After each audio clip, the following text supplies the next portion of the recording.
On this episode, I'm going to give you guys a tour of the PRX, current and future models.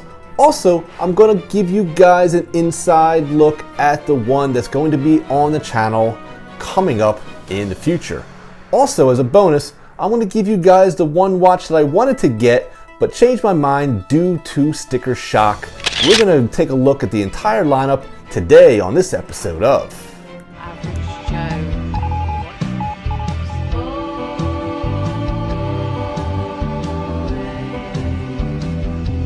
It's always time. You kind of want that.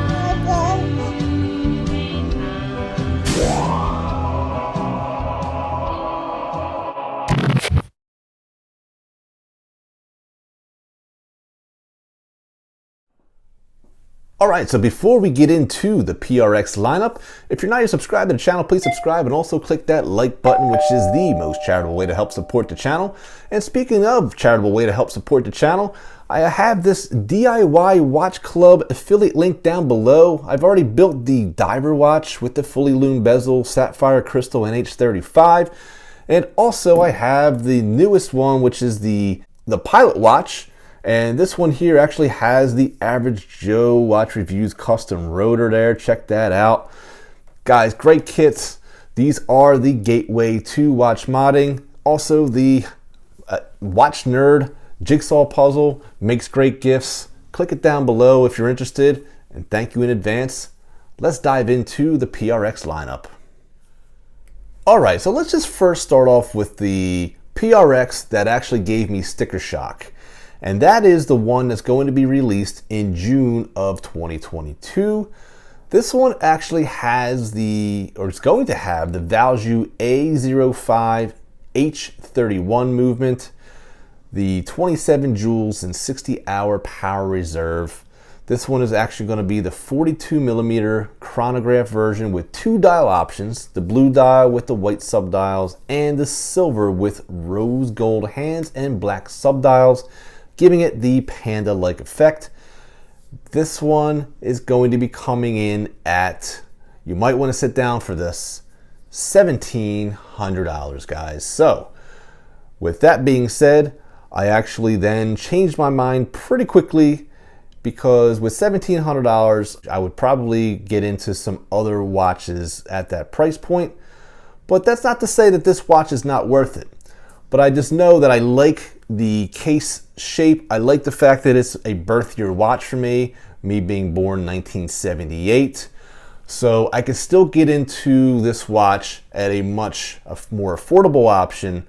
I don't need the chronograph function, so I then looked at the PRX 40mm with the Powermatic 80 and the Nivicron balance spring, the 80-hour power reserve, the anti-magnetic properties, and the temperature and shock resistance.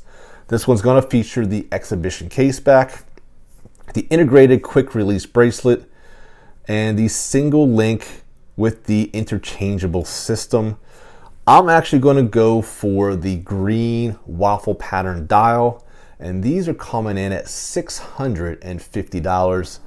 Much better for my budget indeed.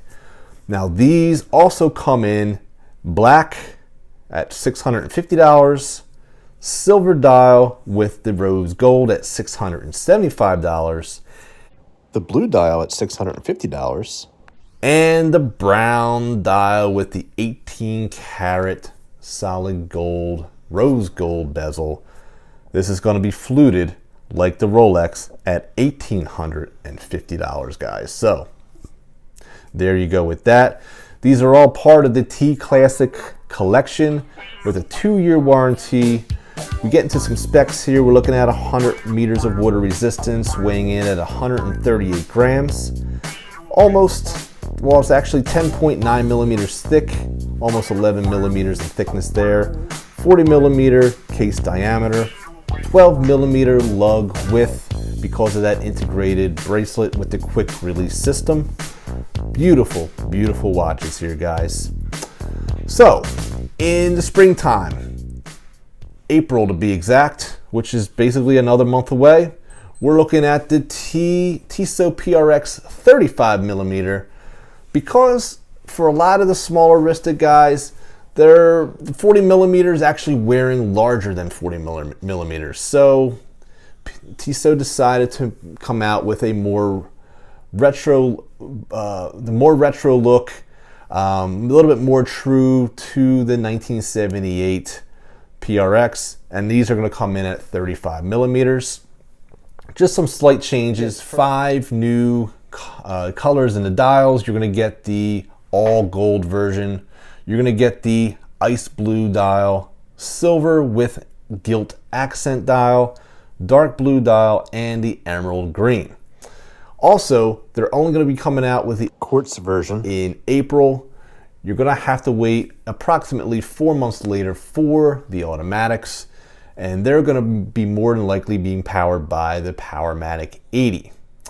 The other cool thing that Tissot's doing, because these bracelets actually, they have the male end links and they actually protrude outward, to help with that, to help with the watch kind of looking a little bit maybe smaller on the wrist, especially for those that are owning the 40 millimeter currently.